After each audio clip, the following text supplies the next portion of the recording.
meron dito po kami para po mag-share po ng Word of God. Hindi po kayong mag-alala dahil hindi po kami magpapaikot ng sobre at hindi rin po kami mag-i-introduce ng religion. Gusto lamang po namin na magbahagi ng salita po ng ating Panginoon.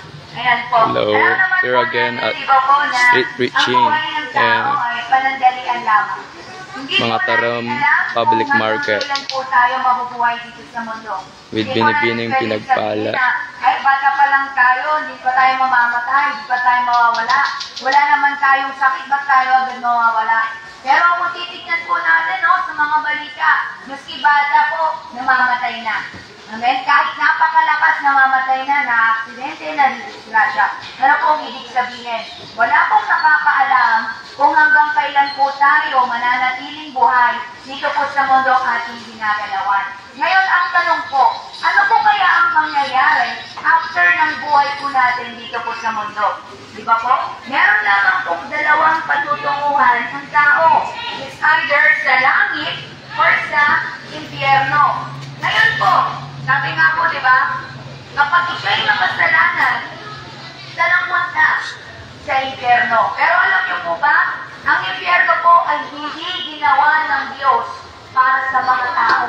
Ang impyerno ay ginawa ng Lord para kay Satanas at sa mga demonyo.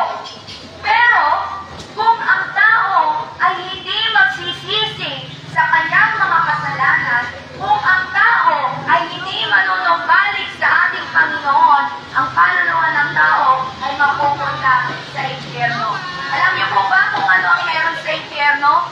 Kung ano pong init ang meron na nararamdaman natin ngayon, ay hindi po na kayang ikumpara kung gaano po kainit sa impyerno. Sapagkat sa impyerno po ay merong dagat-dagatang apoy. Imagine po natin, isang dagat na punong-puno ng lava. Amen? At meron pa doong uod na hindi namamatay. Na kahit sabihin natin doon na Lord, sorry po sa mga nagawa nating kasalanan, hindi na po pwede. Bakit? Dahil binigyan na po tayo ng Lord ng pagkakataon dito sa mundo upang magsisi sa ating mga kasalanan. Tignan po natin kung ilang taon na po tayong nabubuhay dito sa mundo, yun din po yung taon na ipinagkalong sa atin ng Lord na pagkakataon upang manumbalik sa Kanya. Upang magsisi at tumalikod sa mga kasalanang ating nagawa. Sabi po sa aklat ng Biblia, lahat po ng tao ay nagkasala. Walang malinis ni isa. Ibig sabihin, kahit yung pinakabanal na kakilala natin, kahit yung pinakamabait na kakilala natin, kahit yung pinakamatulungin at pinakamabigay na kakilala natin. So please share this live streaming.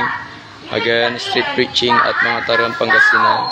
By default ay dapat mapunta Tayo ngayon sa bentahan ng karne at gulay. Sa aklat ng John chapter 3 verse 16, gayon na lamang ang pag-ibig ng Diyos sa sanlibutan, kaya ibinigay niya ang kanyang buktong na anak upang ang sino mang sumampalataya sa kanya ay hindi mapahamak, hindi magkaroon ng buhay na walang hanggan.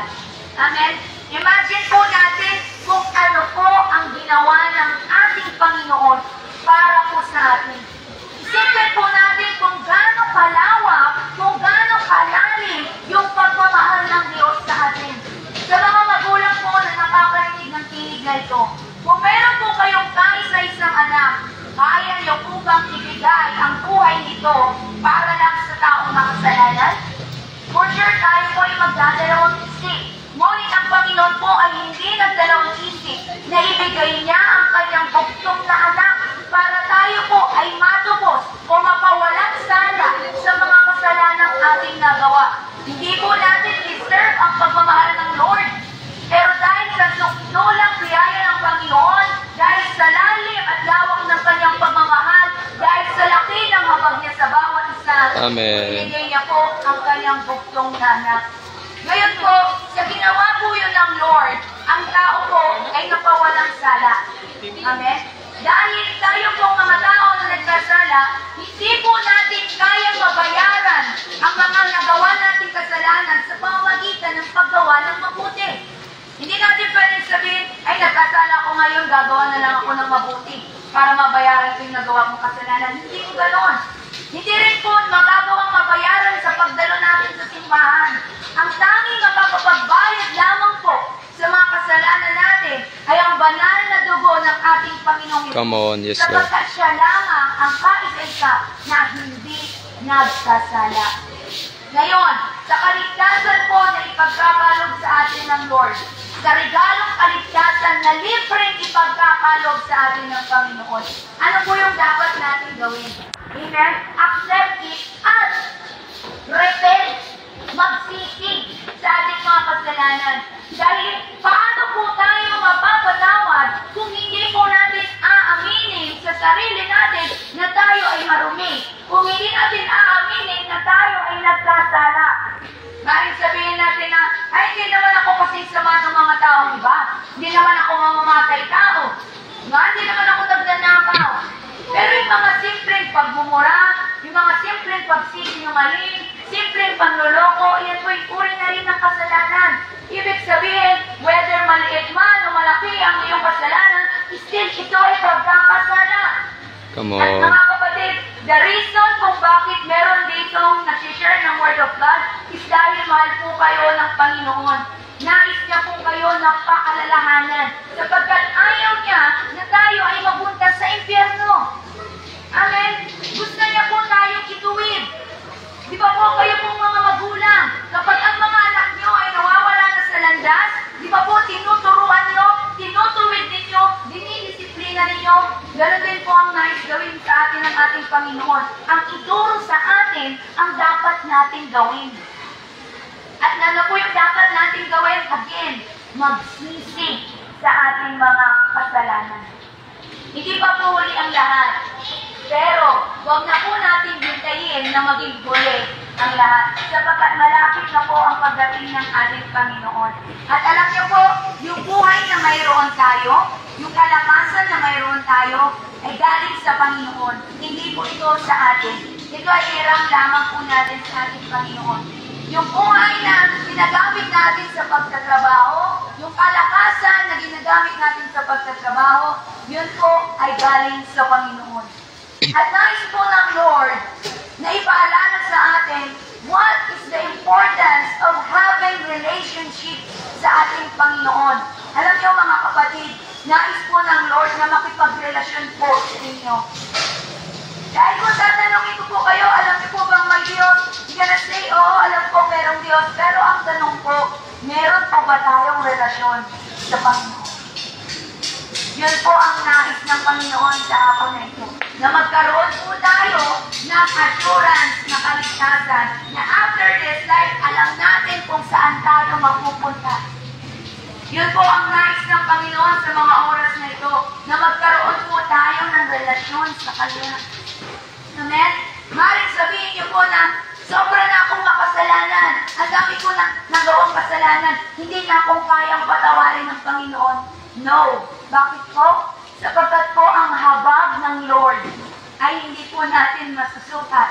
Na every time we will repent and return to Him, ang Lord po ay handang yakapin tayo sa kabila ng mga nagawa natin kasalanan.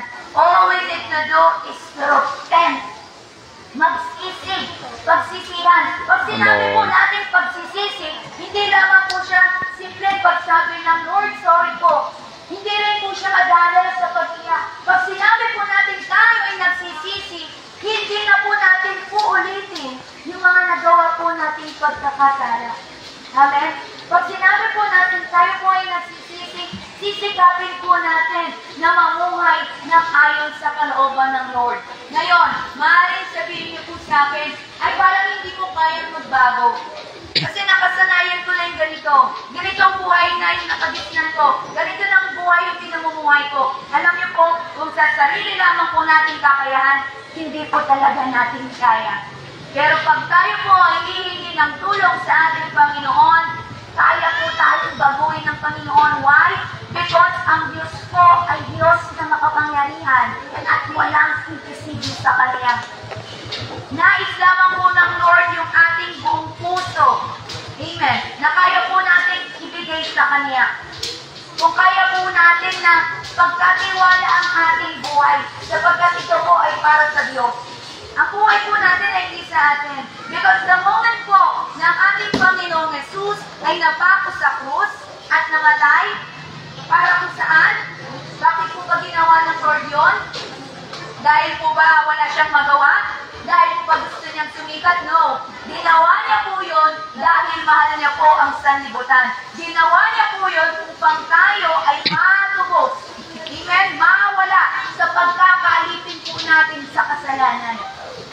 Ngayon po, gusto po ng Lord na yung buhay natin, amen, ay hindi na po mamuhay sa kasalanan. Na huwag na po tayo magpaalipin sa kasalanan sapagkat tayo tinubos na ng Lord. Amen? Kung titignan po natin dito sa mundo, kung tayo po ay magsasangla ng alahas at merong ibang magtutubos nito, kanino na po yung alahas? Noon na po sinagtubos. Amen? Ganon din po, ang ating buhay nung tinubos po ito ng Lord sa krus ng Kalbaryo, yung buhay po natin hindi na po sa atin to. Sa Diyos na po ito. Ibig sabihin, kailangan yung mga ginagawa natin, yung way ng pamumuhay natin, ay hindi lang ayon sa sarili natin kagustuhan. So please share this live streaming again. Hello po Pastor Rod, Pastor Nins, Pastor Alvin Asol, and Alvin Christian. Hello po. Dito po tayo ngayon sa mga Taram Marketplace. Meant to share the Word of God. Malamang sasabihin po natin sa langit. Ang tanong, ano po ang ginagawa natin sa ating buhay? Ano pong pamumuhay ang mayroon tayo? Amen?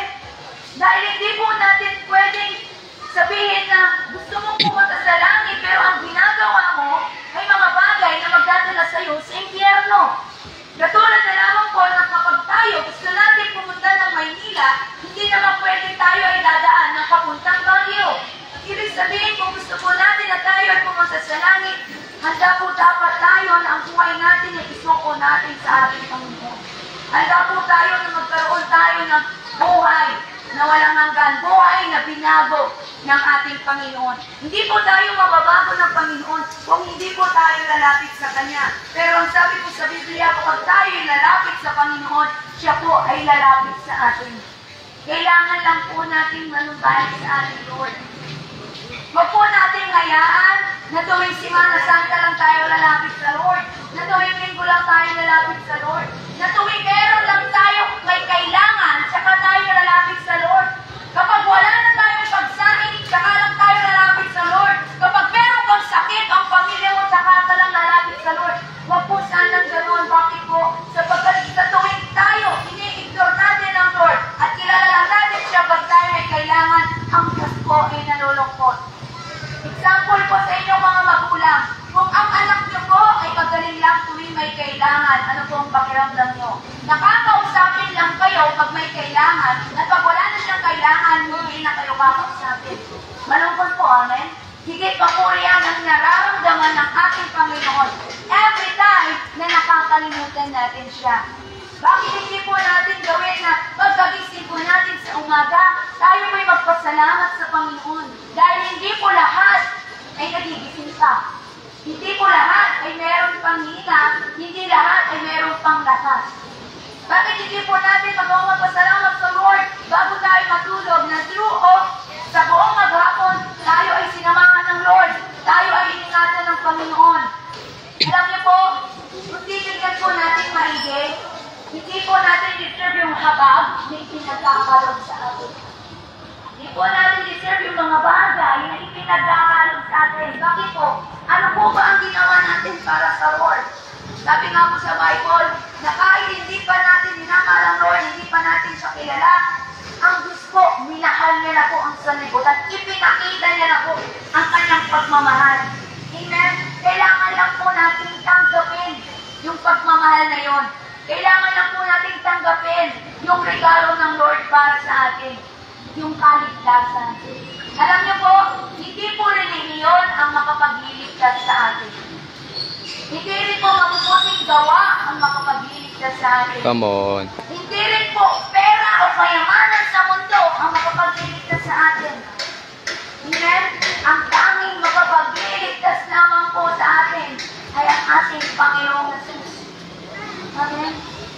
At nais ng Lord again, nais ng Lord tayo ay magkaroon ng relasyon sa Kanya. Amen? Sipin po natin, no? Tayo na yung makasalanan, pero ang Lord pa ang nais makipagrelasyon sa atin. Ganun po ang pagmamahal ng Lord. Na kahit hindi tayo karapat-dapat, hindi siya nagsasawa na mahalin tayo. Unlike sa tao na madaling magsawa, na kapag nakagawa ka ng kasalanan, hindi ka na kayang patawarin. Pero ang Lord po ay paulit na nagkakasala ang mga tao, pinapatawad niya. Kaso nga lang po, dahil hindi po natin alam kung hanggang kailan tayo sa mundo, huwag na po natin aksayahin ang ating oras, ang ating panahon sa mga bagay na walang kabuluhan. Huwag na po natin sayangin ang ating oras sa mga bagay na panandalian lamang. Ang pera po sa mundo ay hindi natin madadala sa kamatayan. Ano po yung point? Subukan po natin na tayo ay magbago. Amen? Magagawa po natin yun. Wala pong imposible sa Lord. Ang kailangan lang magsisi, manumbalik sa Lord, at ang Lord po ang bahala sa atin. Alam niyo po yung ginagawa namin pagbabahagi ng salita ng Diyos. Hindi po para sa amin to eh. Pero dahil ganun po ang pagmamahal ng Lord sa inyo mga kapatid, narito po ang salita ng Panginoon. Ipinapaalala po sa bawat isa sa atin na hindi dapat natin inaksaya ang ating oras. Na dapat ang buhay natin ay buhay na nakalulugod sa harapan ng Panginoon. Na lahat ng bagay na gagawin natin, lahat ng bagay na iisipin natin, lahat ng bagay na sasabihin natin, is talagang magpapamitin natin ang Panginoon. Dahil po kung kasalanan lang po ang paiiralin natin sa ating buhay, ang kaluluwa po ng tao ay mapupunta sa impyerno. Again, hindi po nilikha ng Lord ang impyerno para sa tao. Pero ang tao po ang magdidesisyon kung saan siya papunta. Alam niyo po, dahil ang pag-ibig ng Lord sa atin ay hindi nakakasakal, binigyan niya po tayo ng free will. Ano po yung free will? Meron po tayong desisyon kung ano pong gagawin natin. Kung tatanggapin ba natin ang Diyos o hindi. Kung magsisisi ba tayo o hindi. Kung magbabagong buhay ba tayo o magpapatuloy tayo sa kasalanan. Desisyon po yan ng tao. Pero, lagi po natin iisipin na sa lahat ng bagay na ginagawa natin, there is consequence. Merong kabayaran sa lahat ng iyon. Sabi nga po sa Romans 6:23 na ang kabayaran ng kasalanan ay kamatayan. At merong dalawang uri po ng kamatayan. Kamatayang pisikal, kapag tayo ay namatay dito sa mundo, at kamatayang spiritual. Yun po is ang kaluluwa ng isang makasalanan. Ito ay mapupunta sa impyerno. At ito, amen, ay mapaparusahan ng mapagwalang hanggan. Na kahit sabihin natin na ayaw na natin, tama na, hindi na po tayo makakaalis doon kapag hindi tayo magsisisi. Mga kapatid, bayan ng mga tarin, nais po ng Lord na ang ating kaluluwa ay maligtas. Nais po ng Lord na hindi tayo mapahamak. Nais po ng Lord na hindi tayo sa impyerno mapunta. Ang nais po ng Lord, makasama niya po tayo. O kaya sa mga oras na ito, mga kapatid, ang Lord po ay naririto, pumakatok sa inyong mga puso. Kung gusto po ba natin natanggapin yung pagmamahal na kanyang ibinibigay, kung gusto po ba natin natanggapin yung regalo ng kaligtasan para sa bawat isa, alam niyo po, ang tagal na po tayong hinihintay ng ating Panginoon. At ang dahilan kung bakit hindi pa rin siya naparito, binibigyan niya pa po ng pagkakataon ng mga tao na magpakumbabang, lumapit sa Kanya, tumalikod sa mga kasalanan, at manungaling sa Kanya. Come on. Amen. Kung meron pong tamang oras upang magsisi, upang manungaling sa Lord, hindi po yun pag tayo nag-senior citizen na. Hindi po yun kapag tayo nakaratay na lamang sa higaan at may sakit. Kung merong the best time para magsisi at manungaling sa Lord, yun po is ngayon. Bakit? We have no assurance kung hanggang kailan tayo. So kailangan, huwag na po natin nagsalin yung pagkakataon na pwede pa natin maibigay yung buhay natin sa Lord. Na pwede pa natin maparamalan ng Lord sa ating buhay. Na kaya pa natin maging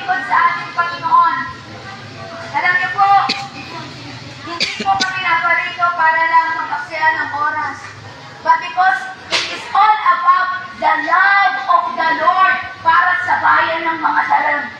Para sa mga taong nakakarinig ng tinig na ito, kung nasaan ka man, kapatid, nais ipaalala sa iyo ng Lord, mahal ka niya. Mahal ka niya kahit marami kang pagkakasala. Mahal ka niya kahit ang rumi mo na. Mahal ka niya kahit nakalimutan mo na siya. Pero nais niya na manumbalik ka. This will be the great comeback. Ang pagbalik loob ng isang anak sa kanyang ama. Alam niyo po, nais po ng Lord na tayo ay magkaroon ng buhay na ganap at kasiya-siya. So kung ang buhay po natin ay puno na lang ng problema, puno na lang ng pag-aalala, puno na lang ng kalungkutan, puno na lang ng bigat, ng emptiness, kapatid, hindi iyan ang buhay na nais ng Lord sa iyo.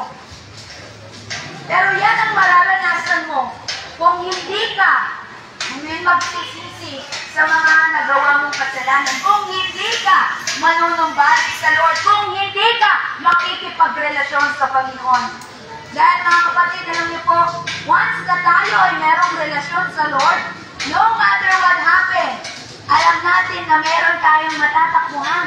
Alam natin na meron tayong masasandalan. Alam natin na merong tutulong sa atin. Why?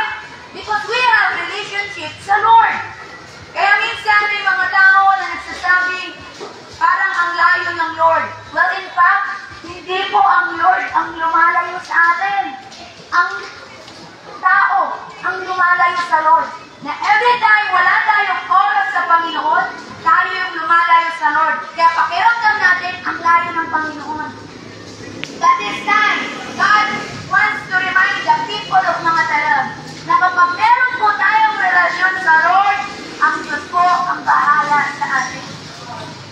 Ang Diyos po ang bahala sa buhay natin dito sa mundo. At ang Diyos din po ang bahala na magbigay sa atin ng buhay na walang hanggan. Amen? Dahil ang buhay po na matatamasa natin sa kalangitan, wala na po itong pagtamis, wala na po itong sakit at karamdaman, wala na po itong problema. Bakit? Kasi ang kasama na natin ay ang Diyos ng mga Diyos. Nais lamang po ng Lord na sa mga oras na ito, anuman ang ginagawa mo, nasaan ka man, hanggang naririnig mo ang tinig na ito, ikaw ay inaanyayahan ng Panginoon na magkaroon ng relasyon sa Kanya. Ikaw ay inaanyayahan ng Lord, inaalok ng Lord sa Kanyang pag-ibig, inaalok ng Lord sa kaligtasan. Gusto niya ipagkaloob sa bawat isa sa atin, regardless sa kung ano man ang nakaraan natin, regardless sa kung ano man kasalanan ang mayroon tayo. Come on. Dahil alam niyo po mga kapatid, kung sa tingin natin, ang puso natin ay napakarumi, kayang-kayang baguhin ito ng Lord at linisin. All we need to do again, repent and return to the Lord. Malapit na po ang pagdating ng Lord. At nais ng Lord na tayo ay makasama niya. Paulit-ulit po itong sinasabi ng Lord, paulit-ulit na pinapaalala. Bakit po? Kasi gusto niya po na this time, papasukin po natin siya sa ating mga puso. This time na kahit busy tayo, maglalaan tayo ng oras para sa Panginoon. Kasi kung titignan po natin, 24 hours ang binibigay ng Lord sa isang araw. The question is, ilang oras ang binibigay mo sa Lord? O meron nga bang oras? Amen? Nais po ng Lord, this time ang buhay natin, ialay natin sa Kanya. Amen? Take time po na magkaroon tayo ng Lord, magkaroon po tayo ng oras sa Lord. Alam niyo po mga kapatid, ang Diyos po ay kailanman hindi nagbabago.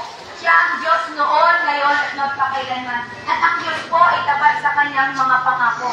Sabi nga po sa Kanyang salita na ang Lord ang siyang magbibigay sa atin ng peace na hinahanap natin. Ang Lord ang siyang magbibigay ng kapahingahan na hinahanap natin. Amen? Sapagkat tayo po ng mga tao, kahit tayo ay matulog, magpahinga ng pahinga, kung ang ating kabigatan ay nasa ating mga puso, hindi po yung madadala ng pagpapahinga dito sa mundo. Ang tanging makapagbibigay sa atin ng kapahingahan, walang iba, kundi sa ating Panginoon. Sa presensya ng ating Panginoon. And this time, nais po ng Lord na alisin anumang pabigat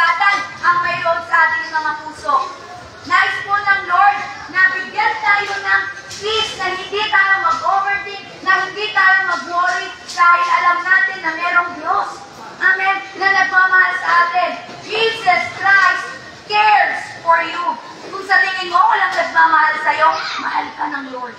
Kung sa tingin mo, walang nag-aalaga sa'yo, walang may pakialam sa'yo, ang Lord, God really cares for you.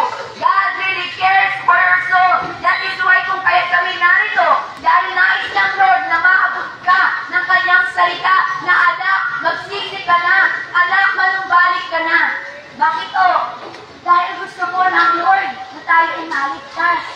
Gusto mo ng Lord na tayo ay mapasama. Again, bakit pa ulit-ulit na pinapaalala ng Lord? Ayaw niya na magmatigas ka pa. Sa mga oras na ito, ayaw ng Lord na ang puso mo ay patigasin mo pa.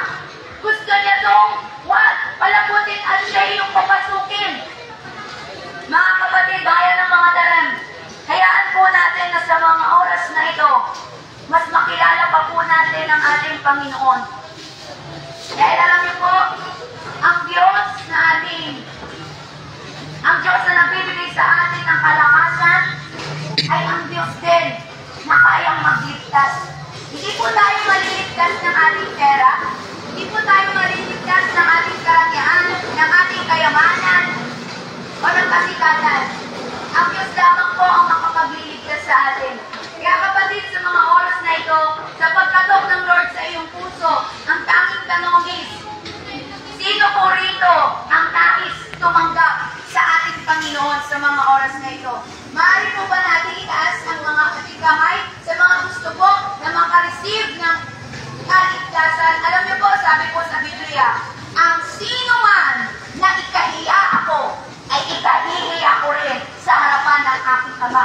Ibig sabihin po pala, pag ikinahiya po natin ang Panginoon, ikahihiya rin mo tayo ng Diyos sa harapan ng Diyos Ama.